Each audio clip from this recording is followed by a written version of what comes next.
നമസ്കാരം. എല്ലാ കൂട്ടുകാർക്കും പുതിയ ക്ലാസ്സിലേക്ക് സ്വാഗതം. 2024 ഏറ്റവും പുതിയ കറണ്ട് അഫയേഴ്സ് ജനുവരി, ഫെബ്രുവരി, മാർച്ച് മാസങ്ങളിലെ കറണ്ട് അഫയേഴ്സ് ആണ് നമ്മൾ പഠിച്ചുകൊണ്ടിരിക്കുന്നത്. കേരളമായി റിലേറ്റ് ചെയ്തിട്ടുള്ള ഇമ്പോർട്ടൻറ്റ് കറണ്ട് അഫയേഴ്സിൻ്റെ 2 പാർട്ടുകൾ നമ്മൾ ഓൾറെഡി അപ്ലോഡ് ചെയ്തിട്ടുണ്ട്. ഇന്ന് നമ്മൾ നോക്കാൻ പോകുന്നത് ഇന്ത്യയുമായി റിലേറ്റ് ചെയ്തിട്ടുള്ള കറണ്ട് അഫയേഴ്സ് ആണ്. അപ്പോൾ ആദ്യമായിട്ട് ചാനൽ കാണുന്നവരുണ്ടെങ്കിൽ സബ്സ്ക്രൈബ് ചെയ്യാൻ മറക്കരുത്. വീഡിയോ ഇഷ്ടമാവുകയാണെങ്കിൽ ലൈക്ക് ചെയ്യുകയും കമൻറ്റ് ചെയ്യുകയും ചെയ്യുക. നമുക്ക് നേരെ പോവാം. ഇപ്പോൾ നോക്കിയത് 95ാമത്തെ ക്വസ്റ്റ്യൻ മുതൽ, അതായത് കേരളമായി റിലേറ്റ് ചെയ്ത് 94 ക്വസ്റ്റ്യൻ, ഇമ്പോർട്ടൻ്റ് ആയ 94 ക്വസ്റ്റ്യൻ നമ്മൾ പഠിച്ചു കഴിഞ്ഞിരിക്കുന്നു. ഇന്ത്യയുമായി റിലേറ്റ് ചെയ്തിട്ടുള്ള ക്വസ്റ്റ്യൻസ് ഏതൊക്കെയാണ് എന്ന് നമുക്ക് നോക്കാം. അപ്പോൾ ഈ ക്ലാസ് കാണുന്നതിനോടൊപ്പം തന്നെ നിങ്ങൾ പഠിച്ചു പോകാനും ശ്രദ്ധിക്കുക. കേന്ദ്ര ടൂറിസം മന്ത്രാലയം നടപ്പാക്കുന്ന സ്വദേശി ദർശൻ 2.0 പദ്ധതിയിലേക്ക് കേരളത്തിൽ നിന്നും തിരഞ്ഞെടുത്തത് ഏതൊക്കെയാണ്? കുമരകവും ബേപ്പൂരുമാണ്. കുമരകം, ബേപ്പൂർ. കേന്ദ്ര ടൂറിസം മന്ത്രാലയം നടപ്പാക്കുന്ന സ്വദേശി ദർശൻ 2.0 പദ്ധതിയിലേക്ക് കേരളത്തിൽ നിന്നും തിരഞ്ഞെടുത്തത് കുമരകം, ബേപ്പൂർ. ഇറാസ്മസ് പ്രൈസ് ലഭിച്ച പ്രശസ്ത ഇന്ത്യൻ ഇംഗ്ലീഷ് എഴുത്തുകാരനാണ് അമിതാവ് ഘോഷ്. ഇറാസ്മസ് പ്രൈസ് ലഭിച്ച പ്രശസ്ത ഇന്ത്യൻ ഇംഗ്ലീഷ് എഴുത്തുകാരൻ ആരാണ്? അമിതാവ് ഘോഷാണ്. അമിതാവ് ഘോഷ്. സ്വദേശി ദർശൻ 2.0 പദ്ധതിയിലേക്ക് തിരഞ്ഞെടുക്കപ്പെട്ടത് ഏതൊക്കെയായിരുന്നു? കുമരകവും ബേപ്പൂരുമാണ്. ഭിന്നശേഷിക്കാർക്ക് തിരഞ്ഞെടുപ്പ് പ്രക്രിയ ലഘൂകരിക്കുന്നതിനായി തിരഞ്ഞെടുപ്പ് കമ്മീഷൻ അവതരിപ്പിച്ച മൊബൈൽ ആപ്ലിക്കേഷനാണ് സാക്ഷ്യം. അപ്പോൾ സാക്ഷ്യം എന്ന് പറയുന്ന മൊബൈൽ ആപ്ലിക്കേഷൻ ആർക്ക് വേണ്ടിയിട്ട്, അല്ലെങ്കിൽ ആരുടെ തിരഞ്ഞെടുപ്പ് പ്രക്രിയ ലഘൂകരിക്കാനായിട്ടാണ് എന്ന രീതിയിലായിരിക്കും ചോദ്യം വരിക. ഏതാണ്? ഭിന്നശേഷിക്കാർക്കുള്ളതാണ് കേട്ടോ. അപ്പോൾ ഭിന്നശേഷിക്കാർക്ക് തിരഞ്ഞെടുപ്പ് പ്രക്രിയ ലഘൂകരിക്കുന്നതിനായി തിരഞ്ഞെടുപ്പ് കമ്മീഷൻ അവതരിപ്പിച്ച മൊബൈൽ ആപ്ലിക്കേഷനാണ് സാക്ഷ്യം. ലോക്സഭാ തിരഞ്ഞെടുപ്പുമായി ബന്ധപ്പെട്ട പെരുമാറ്റച്ചട്ട ലംഘനം ഉൾപ്പെടെയുള്ള പരാതികളും ക്രമക്കേടുകളും അധികൃതരെ അറിയിക്കുന്നതിനുള്ള മൊബൈൽ ആപ്ലിക്കേഷന്റെ പേരാണ് വിജിൽ. അത് പെരുമാറ്റച്ചട്ട ലംഘനം, തിരഞ്ഞെടുപ്പുമായി ബന്ധപ്പെട്ട പെരുമാറ്റച്ചട്ട ലംഘനം, കുറ്റകൃത്യങ്ങൾ, ക്രമക്കേടുകൾ അങ്ങനെയുള്ള കാര്യങ്ങൾക്കൊക്കെയുള്ള മൊബൈൽ ആപ്ലിക്കേഷൻ ഏതാണ്? വിജിലാണ് കേട്ടോ. വിജിൽ. അടുത്തത്, കേന്ദ്ര സർക്കാരിൻ്റെ പുതിയ ഭേദഗതി പ്രകാരം തെരഞ്ഞെടുപ്പിൽ മുതിർന്ന പൗരന്മാർക്കുള്ള തപാൽ വോട്ട് സൗകര്യം ലഭ്യമാക്കുന്ന പ്രായം എത്രയാണ്? എത്ര വയസ്സ് മുതലാണ് മുതിർന്ന പൗരന്മാർക്കുള്ള തപാൽ വോട്ട് സൗകര്യം ലഭ്യമാക്കുന്നത്? 85 വയസ്സ്. കേന്ദ്ര സർക്കാരിൻ്റെ പുതിയ ഭേദഗതി പ്രകാരം തിരഞ്ഞെടുപ്പിൽ മുതിർന്ന പൗരന്മാർക്കുള്ള തപാൽ വോട്ട് സൗകര്യം ലഭ്യമാക്കുന്ന പ്രായം 85 വയസ്സ്. രാജ്യത്ത് ഏതെങ്കിലും ഒരിടത്തു നിന്ന് കുറ്റകൃത്യം നടത്തി മറുനാട്ടിലേക്ക് കടക്കുന്നവരെ കണ്ടെത്താൻ കേന്ദ്ര സർക്കാർ നടപ്പാക്കുന്ന സംവിധാനമാണ് നഫീസ് എന്ന് പറയുന്നത് കേട്ടോ. എന്താണ്? രാജ്യത്ത് ഏതെങ്കിലും ഒരു സ്ഥലത്ത് കുറ്റകൃത്യം നടത്തിയിട്ട് മറുനാട്ടിലേക്ക് കടക്കുന്നവരെ കണ്ടെത്താൻ കേന്ദ്ര സർക്കാർ നടപ്പാക്കുന്ന സംവിധാനമാണ് നഫീസ്. ഫുൾ ഫോം ഓർത്തു വയ്ക്കണേ. National automated fingerprint identification system. National automated fingerprint identification system. ദേശീയ അന്വേഷണ ഏജൻസിയായ NIA പുതിയ ഡയറക്ടർ ജനറലായി നിയമിതനായത് സദാനന്ദ് വസന്ത് ദാന്തെയാണ് കേട്ടോ. സദാനന്ദ് വസന്ത് ദാന്തെ. NIA പുതിയ ഡയറക്ടർ ജനറൽ ആരാണ്? ദാന്തെയാണ്. സദാനന്ദ് വസന്ത് ദാന്തെ. ഭരണഘടനാ ശില്പി BR അംബേദ്കറുടെ ലോകത്തെ ഏറ്റവും ഉയരമുള്ള പ്രതിമ സ്ഥാപിച്ചത് എവിടെയാണ്? വിജയവാഡയിലാണ്. വിജയവാഡയിൽ ആരുടെയാണ്? BR അംബേദ്കറുടെ. ഭരണഘടനാ ശില്പി BR അംബേദ്കറുടെ ലോകത്തെ ഏറ്റവും ഉയരമുള്ള പ്രതിമ സ്ഥാപിച്ചത് വിജയവാഡ.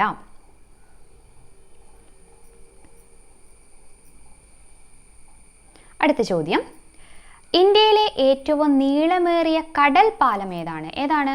അടൽ സേതു ആണല്ലേ. ഇന്ത്യയിലെ ഏറ്റവും നീളമേറിയ കടൽ പാലം ഏതാണ്? Atal Setu. Mumbai trans harbour link ആണ് അടൽ സേതു എന്ന് പറയുന്നത്. ഏറ്റവും നീളമേറിയ കടൽ പാലമാണ് അടൽ സേതു. 16ാം ധനകാര്യ കമ്മീഷന്റെ ചെയർമാൻ ആരാണ്? 16 അരവിന്ദ് പനഗിരിയാണ്. ഇപ്പോൾ ആരാണ്? അരവിന്ദ് പനഗിരിയാണ് 16ാം ധനകാര്യ കമ്മീഷൻ. ഇമ്പോർട്ടൻ്റ് ആണ് കേട്ടോ ഇതൊക്കെ.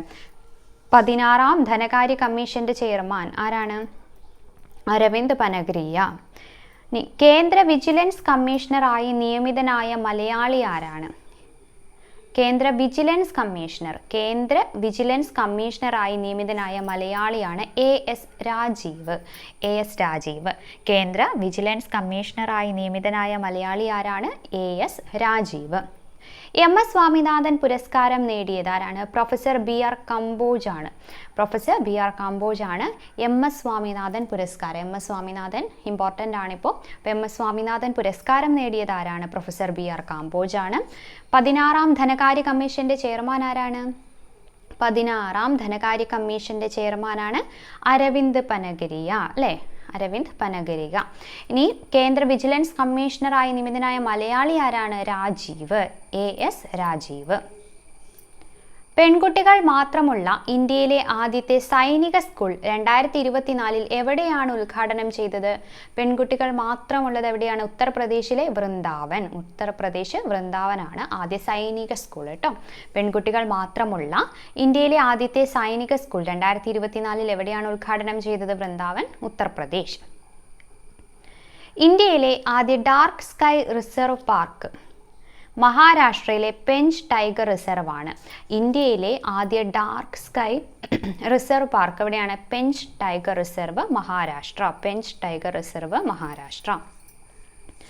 റിപ്പബ്ലിക് ദിന പരേഡിൽ ഡൽഹി പോലീസിനെ 2 തവണ നയിച്ച ആദ്യ വനിത IPS ഉദ്യോഗസ്ഥയാണ് ശ്വേത കെ സുഗതൻ. ആരാണ്? റിപ്പബ്ലിക് പരേഡിൽ ഡൽഹി പോലീസിനെ 2 തവണ നയിച്ച ആദ്യ വനിത IPS ഓഫീസർ ആരാണ്? ശ്വേത കെ സുഗതനാണ്.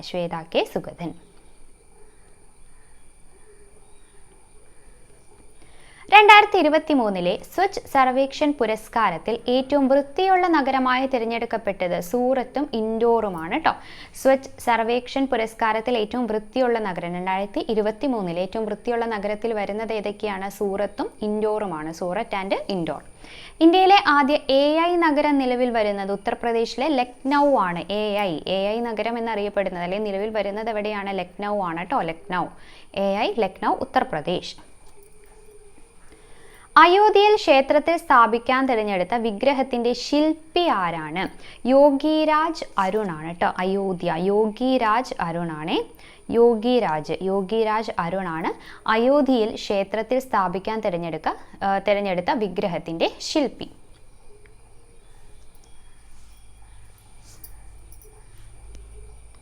അടുത്ത ചോദ്യം നോക്കി. 2024 വജ്ര ജൂബിലി ആഘോഷിക്കുന്ന ഇന്ത്യയുടെ പരമോന്നത സ്ഥാപനം ഏതാണ്? 2024 വജ്ര ജൂബിലി ആഘോഷിക്കുന്ന ഇന്ത്യയുടെ പരമോന്നത സ്ഥാപനം ഏതാണ്? സുപ്രീം കോടതിയാണ്, അല്ലേ? സുപ്രീം കോടതി 1950 സ്ഥാപിതമായത്.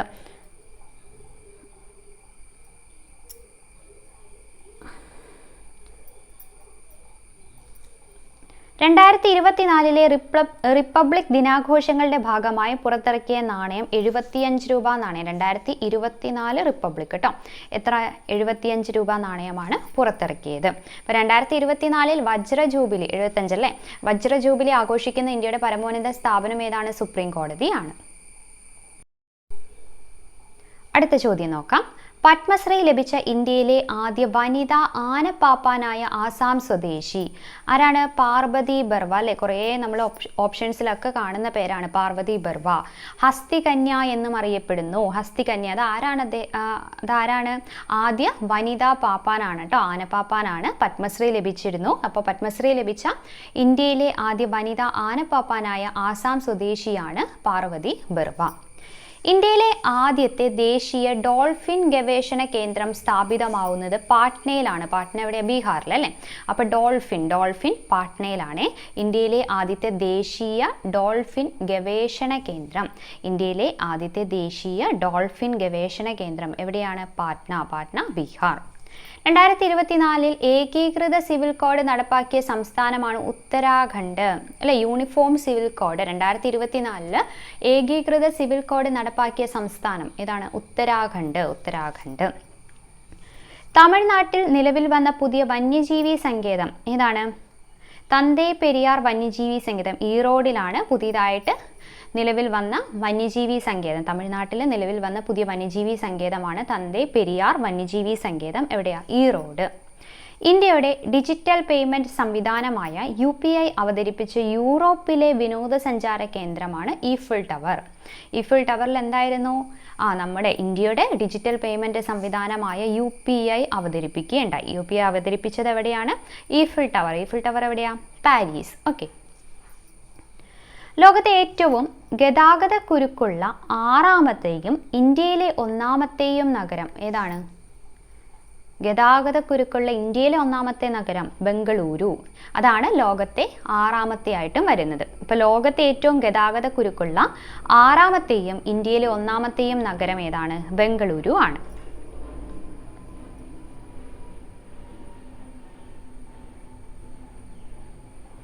അന്തരിച്ച ഷാഹുൽ ഹമീദ്, ബംബ ബക്കിയ എന്നീ ഗായകരുടെ ശബ്ദം നിർമ്മിത ബുദ്ധിയുടെ സഹായത്തോടെ പുനഃസൃഷ്ടിച്ച സംഗീതജ്ഞൻ ആരാണ്? ആരൊക്കെയായിരുന്നു? ഷാഹുൽ ഹമീദ്, ബംബ ബക്കിയ എന്നീ ഗായകരുടെ ശബ്ദം AI സഹായത്തോടെ പുനഃസൃഷ്ടിച്ച സംഗീതജ്ഞൻ ആരാണ്? AR റഹ്മാനാണ്. AR റഹ്മാൻ.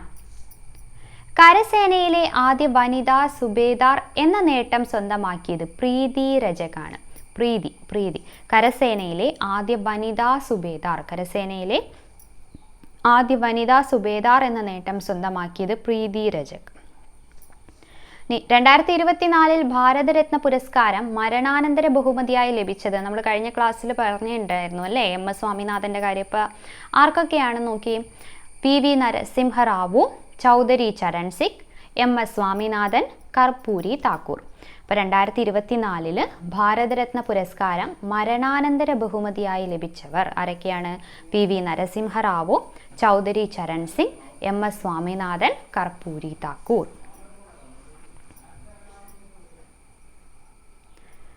ഇനി ഇന്ത്യൻ വ്യോമസേനയുടെ സൈനിക അഭ്യാസമായ വായുശക്തി നടന്നത് എവിടെ വച്ചാണ്? വായുശക്തി രാജസ്ഥാനിലെ പൊക്രാനിൽ വച്ചാണ് കേട്ടോ. പൊക്രാൻ.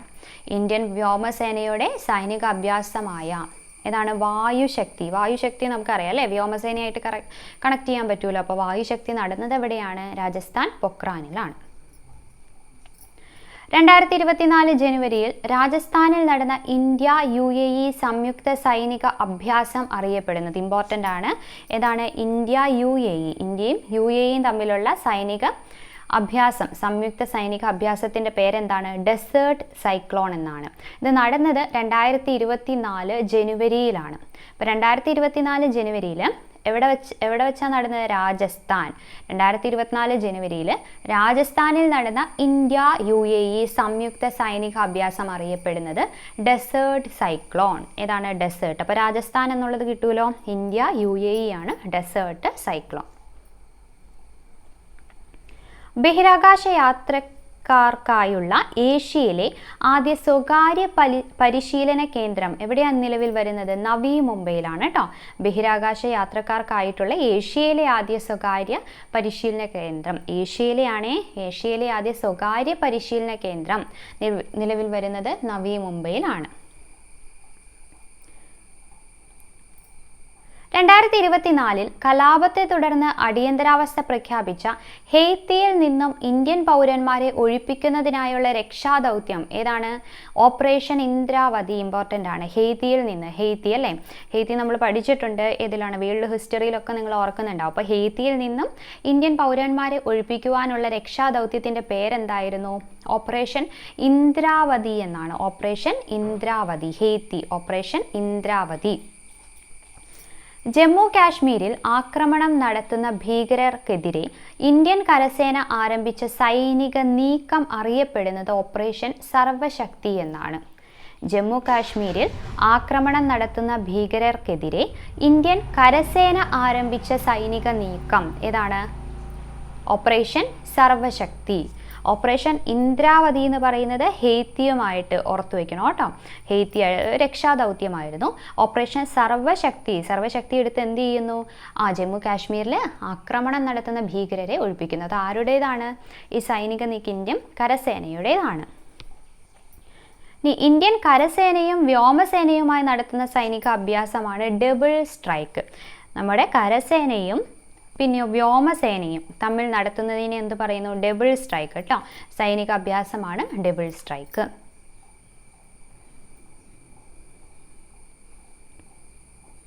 2024 ഫെബ്രുവരിയിൽ വിക്ഷേപിച്ച ഇന്ത്യയുടെ പുതിയ കാലാവസ്ഥ സമുദ്ര നിരീക്ഷണ ഉപഗ്രഹം ഏതാണ്?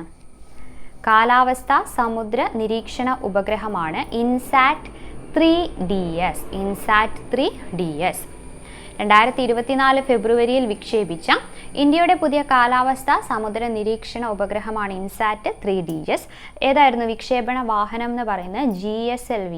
GSLV F-14 ആണ് കേട്ടോ. GSLV F-14 INSAT 3DS. Okay, നമുക്ക് അപ്പോൾ ഈ ഒരു വീഡിയോയിൽ ഇത്രയും. ഇനി ഉണ്ട് കേട്ടോ, ഇന്ത്യയുമായി റിലേറ്റ് ചെയ്തിട്ടുണ്ട്. അപ്പോൾ അത് നമുക്ക് അടുത്ത വീഡിയോയിൽ ഉൾപ്പെടുത്താം. ഈ ക്ലാസ് എങ്ങനെയുണ്ട് എന്നുള്ള കാര്യങ്ങളൊക്കെ നിങ്ങളൊന്ന് കമൻറ്റ് ചെയ്ത് അറിയിക്കാനും ശ്രദ്ധിക്കുക. താങ്ക്